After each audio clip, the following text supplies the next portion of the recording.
Constable, Tarak గారిని సెల్లో పెట్టు. పదండి సార్. ఒక్క నిమిషం ఆగండి. ఎస్ఐ గారు, ఒక్క మాట. చెప్పండి. నాకు ఒక 1 అవర్ టైం ఇవ్వగలరా? ఆ 1 అవర్లో ఏం చేయగలరు? అసలు ఇదంతా చేస్తున్నది ఎవరో, చేయిస్తున్నది ఎవరో నాకు తెలుసు. ఎస్ఐ గారు, ఆ వ్యక్తిని తీసుకొచ్చి తను చేస్తున్న కుట్ర గురించి మీ ముందే బయట పెట్టిస్తా.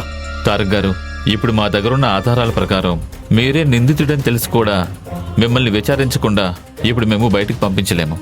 ఎస్ఐ గారు, నేను తప్పు చేయలేదని మీకు తెలుసు, మీరు కూడా నమ్ముతున్నారు. అయినా నన్ను పంపించకపోవడంలో అర్థం ఏంటి? చూడండి తారక్ గారు, మీరు చెప్పేది నిజమో అబద్ధమో నాకు తెలీదు, కానీ ఎంతో కొంత నమ్మకం అయితే కలిగింది. అందుకే మీకు 24 గంటలు టైం ఇద్దామనుకున్నాను. కానీ జరిగింది చెప్పాను కదా. ఎస్పీ గారు ఎట్టి పరిస్థితుల్లోనూ మిమ్మల్ని బయటికి పంపించకూడదు అని చెప్పారు.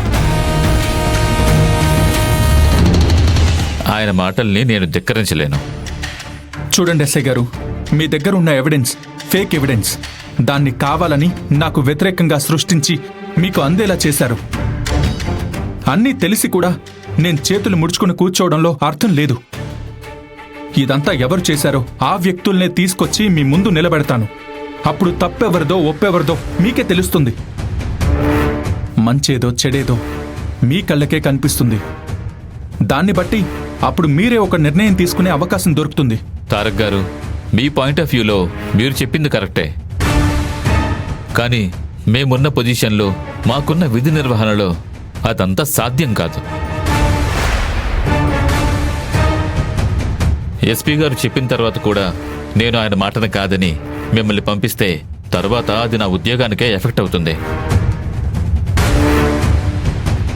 దయచేసి నా మాట వినండి. మిమ్మల్ని ఎక్కడికి పంపించలేను. సార్ ప్లీజ్ ఒక్కసారి నా మాట వినండి. తారక్ సార్, నేను చెప్పాల్సిందే నేను చెప్పాను.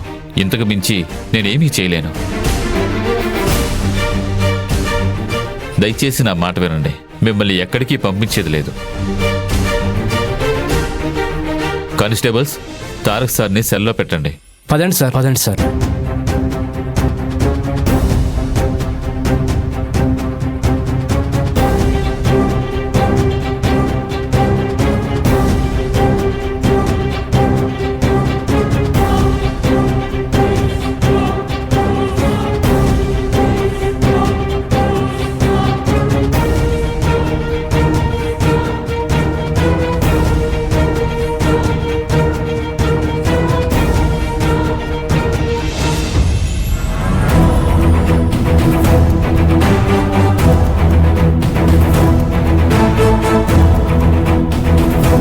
లాయర్ గారు, మీరేం చేస్తారో నాకు తెలీదు. తారక్ వీలైనంత త్వరగా స్టేషన్లో నుంచి బయటకు రావాలి.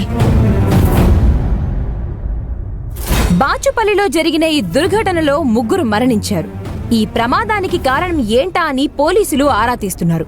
ఫ్లైఓవర్ ని ప్రారంభించే ముందు తగిన రక్షణ చర్యలు తీసుకోలేదనే అనుమానాలు వ్యక్తమవుతున్నాయి. ఏంటా టీవీ సౌండ్?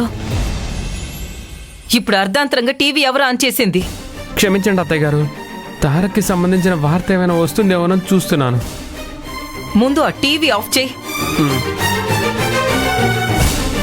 లాయర్ గారు, తారక్ పోలీస్ స్టేషన్లో ఉంటే మన కంపెనీ రెప్యుటేషన్ పాతాళానికి జారిపోతుంది.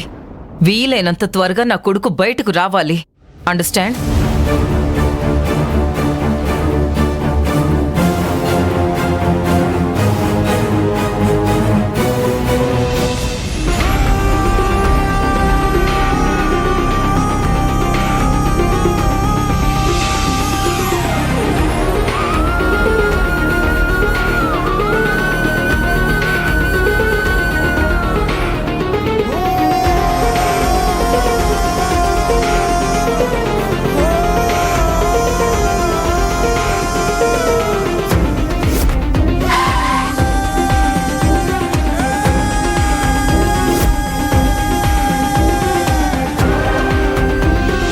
మిమ్మల్ని వెనక్కి పంపించడం కుదరదు సార్.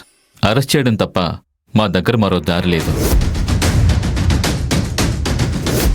కానీ నువ్వు చేయాల్సింది నాతో పాటు రావడం కాదు, పోలీసులకు దొరికిన ఎవిడెన్స్ ఫేక్ ఎవిడెన్స్ అని నిరూపించడానికి వెళ్ళాలి.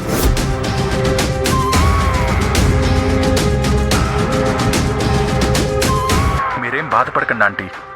నా మూలంగా పోయిన శాంతిని తిరిగి తీసుకురాలేను, కానీ మీకు కావాల్సినంత డబ్బు ఇస్తాను. ఈ డబ్బు ఉంచండి. నా మీద ఎలాంటి కేసు లేకుండా చూడండి. ఇక శాంతిని మర్చిపోండి.